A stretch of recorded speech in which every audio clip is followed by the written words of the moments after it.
So with the championship season kicking off tonight, I thought I'd put my neck on the line and predict who I think is going to be every championship club's player of the season for this upcoming year. Let's jump into it.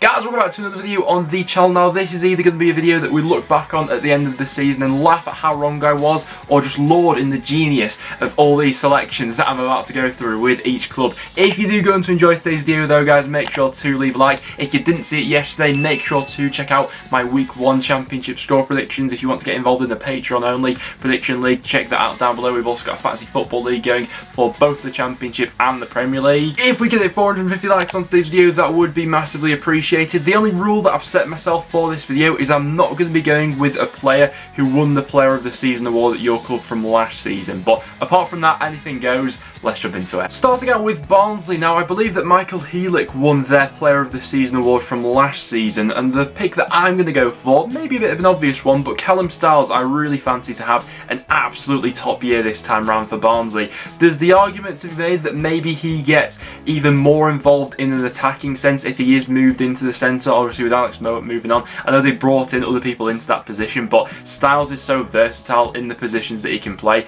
You know, he played mostly out on that sort of left-hand side for Barnsley last season as a left wing back, but more than capable of being pushed into the centre, and if that does happen, I can really see him thriving this year. For Bournemouth, I'm going to go for David Brooks. I think especially if Arnaud Danjuma is to leave, like we think he's going to at this point, there's going to be even more of a reliance on David Brooks to really step up next season. Now, last year for Brooks, there were flashes of brilliance, but that's probably all that they were. They were just flashes, really. You know, he picked up an injury at a bit of a bad point of the season. I think that he's going to be really suited to this new brand of football under Scott Parker. He looked really deadly in their League Cup game the other week against MK Dons, where he scored a brace in that game, and I've got a good feeling that if he can stay injury free, he's going to have a really good year. Although I also would throw Ben Pearson up there as well, who I also think is going to be fantastic for Bournemouth this year. Next up for Birmingham, and you know what, I've got a really good feeling about Ryan Woods this year. I quite like that deal, really. They picked him up on a free transfer after he's had a couple of decent years with Millwall. He's a really hard-working midfielder who I think the Birmingham fans will take to quite easily, and I think that he's maybe been one of the missing pieces of that Birmingham midfield in sort of years gone by, and he could be someone that unlocks the other players that they have moving forward. You know, if you get him next to Sunjic maybe, and they build up a bit of chemistry between themselves. I think it was Harley Dean who won Birmingham's Player of the Season award from last year, but this time around, yeah, I've got a good feeling about Ryan Woods. For Blackburn Rovers, I think I've said this one quite a few times on the channel so far, but I am going to go for Ben Brereton. Everything seems set up for him to have an absolute cracker of a year at Blackburn this time round. His confidence seems to be at an all-time high after that Chile call-up and how well he did over the summer. With it looking like Adam Armstrong is going to be departing as well, there's a very good chance that he will be Blackburn's main man going forward, and so when it comes to, you know, goal contributions, having more responsibility in the side as well, which I also think will be an interesting to see sort of how he takes that on, you know, onto his shoulders, having that extra bit of responsibility. I can't help but feel like he's going to have a really good year for Blackburn this time round. Next up then for Blackpool, I'm going to go for Kenny Dougal. I believe it was Chris Maxwell who won their Player of the Season award from last season. I could have gone for Jerry Yates or someone like that, but Blackpool's midfield this time round is going to be absolutely pivotal to how they do this season in the Championship,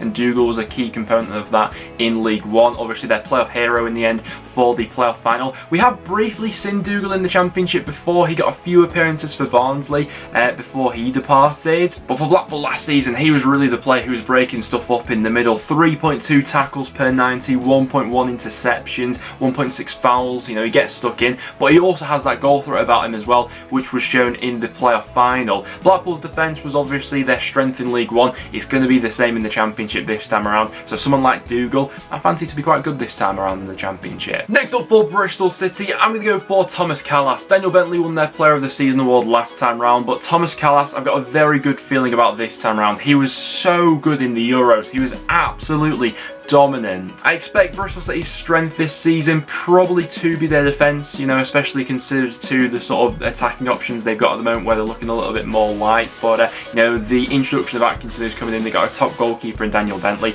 and Callas, I feel like will be that leader at the back. 28 years old now, really coming into his prime. Next up for Cardiff City, I'm going to go for Perry and G. Obviously, I want to go with Kiefer Moore, but he won their Player of the Season award from last year, so I'm excluding him from today's video. And instead, my pick for Cardiff is going to be Perry and G. I really like the look of him at times last season when they got to watch a bit of Cardiff. Under Mick McCarthy, we all expect Cardiff to be sort of resilient at the back, not concede many goals and sort of pick up the clean sheets. And G's also going to look to get forward, maybe come up with some attacking returns as well. So for a player to watch out for and potentially win their Player of the Season award, why not? Next up for Coventry, I'm going to go for Gustavo Heyman. Now I think that he was well within the running for their Player of the Season award from last year. Callum O'Hare won it in the end. I think probably deservedly so after the whole season that he had, but Gustavo Heyman started out last season unbelievably well. Like, he was looking next level good, and then as this sort of season went on, he lost his way a little bit. His form just seemed to tail off as the season went on. If he manages to recapture that player he was at the start of last season this time around and, you know, consistently performs like that over a full year, you guys know by now I love a bit of Gustavo Heyman propaganda on the channel, so yeah, we'll throw him in there for Coventry. Next then we get to Derby County, where I mean, we don't have a lot of choices of who to pick from at the moment, really, do we? I mean, if Christian Bielik was fit, then, you know, I'd undoubtedly go for him. But, I mean, for a pick for Derby, I'm going to go with Tom Lawrence. He's been handed the captain's armband by Wayne Rooney, so clearly he's seen something in him, you know, in training, or he's seen something with his mentality, who thinks, okay, he's got to be, you know, one of the leaders in this team now. You know, this season could go one of two ways for Lawrence. Either he does step up, or he sort of continues on the same sort of inconsistent path and Derby end up getting relegated. Next up, and for Fulham, I'm going to go with Tosin Adarabioyo. Now, we have seen him in the Championship before. He had a loan spell with Blackburn Rovers, where I think he did really well. You know, I think that Blackburn fans will speak very highly of him. I think that this season could be a real coming of age one for him at Fulham. We all think that Fulham are going to be strong in an attacking sense this season. You know, they're absolutely stacked in that area, so it would be easy to sort of pick out one of those players as their potential, you know, player of the season. But if they are to win promotion, they're also going to have to be watertight at the back, and Adarabioyo could be absolutely pivotal to that this season. For Huddersfield Town, of course, I'm going to go for Josh Koromu. I've said it so many times on the channel recently, but he's going to be absolutely central to Huddersfield,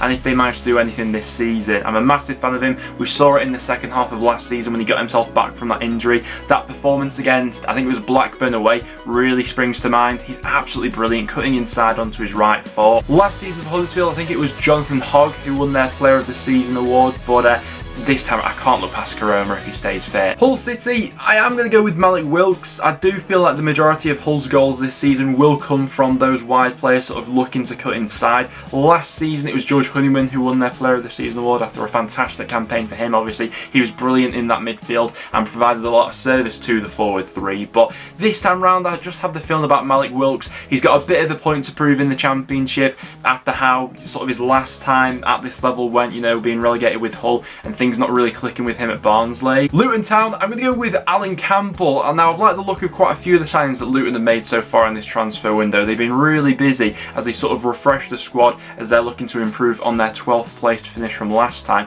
Under Nathan Jones, a midfielder like Campbell and how he's going to be used this season, I've got a good feeling about him. I think that Luton fans do as well. Next up then for Middlesbrough, I've got a really good feeling about Marcus Tavernier this year, you know. Last year I thought we got some really good performances from him. What it's about this time round is just getting up the amount of sort of goal contributions he's picking up for this season, and if he manages to do that, he really could be a top player. He's still really young, you know, he's only 22. And I think that with the team that Middlesbrough now have next season, this season could present some more opportunities for him to really shine. Next up for Millwall, I'm going to go for George Saville. I'm backing him to have a really good return to his previous club and for him to just hit the ground running this season. He next to Billy Mitchell, there could potentially be a really nice partnership in the middle there for Millwall this season. I think that last year it was Bilkowski who won their Player of the Season award. Another defender wouldn't surprise me in this one either, but to go a little bit further up the pitch, I'm going to back George Saville to do well for Millwall this season. For Nottingham Forest, I've got to be backing the boy Brennan Johnson. He's just coming off the back of an unbelievable loan spell in League One, back at Forest this season, and he is the player who excites me far more than anyone else that Forest have got in the attacking third at the moment. You know, can someone like Joe Lolly rediscover his form? Is Carvalho going to be given a chance this season? I don't know the answers to those sort of things. So for me, I'm putting all my eggs in the Brennan Johnson basket, and him being Forest's bright spark in the attacking third this season, because, I mean, yeah, they definitely need it. You know, we're anticipating them to be good at the back once again, like they were last time around, but if they're going to do anything this season, Forest, they need something going forward, and Johnson could be that man for them. For Peterborough United, I'm going to go for Sammy Smodic. So a lot of the attention this season is, you know, quite rightly going to be on Johnson Clark-Harris after he absolutely ripped apart League One last season, but Sammy Smodic might end up being just as important for Peterborough this time around. Smodic also has a bit of a point to prove after he wasn't really given much of an opportunity to show what he could do at this level with Bristol City previously. He's going to be chipping in with the goals and assists, but his all-round game I'm expecting to be quite good this year. When it comes to my side, Preston North End, I'm going to go for Ben Whiteman. We signed him in January and saw shades of what he was capable of doing last season. I think that him and Ryan Ledson have started to build up a good relationship between themselves in midfield. He's arguably been our best player in pre-season so far. You know, he scored an absolute worldie against St Johnstone. I think he will chip in with a couple of goals along the year and things like that, but the more comfortable he sort of gets in this midfield, I think the more important he'll become. And with the sort of midfielders that we've recently lost in the likes of Ben Pearson and Paul Gallagher, who's retired, Ben Whiteman could be the man to fill that void. QPR this season, I'm going to go for Chris Willock. QPR just seem to have a bit of a knack of getting the best out of these sort of players. And with the potential lineup this season, you know, whoever's going to be leading the line for them, whether it is going to be Austin or Dykes or a combination of both of them throughout the season, the two that are playing off them in terms of like Chair and Willock at the moment, I'm particularly excited about, because I think that under Warburton this season, they could really thrive and have a lot of fun. For Reading this season, I'm going to go with Ovie Ejaria. I would go with John Swift, but he tends to pick up an injury every now and again, so his fitness can't always be relied upon. So for the time being, for a player of the season, I'm going to back Ovie Ejaria. I'm a massive fan of him. Sort of on the eye, he's one of the best players to watch in the Championship. I think he's one of the best dribblers in the league. His close control of the ball, you know, no one else does it like him. What he needs to do is just start, you know, bumping up his numbers really for goals and assists, having a bit more of an output in that sense. He's going to have more responsibilities in this Reading side this season after the departure of Michael Elise. There's going to be more put on Ejaria to create things this season. With Sheffield United, I want to go with Sander Berg. You know, if he doesn't leave, then I really think he could be massive for Sheffield United this season. Obviously, he missed a lot of last season with injury and stuff like that.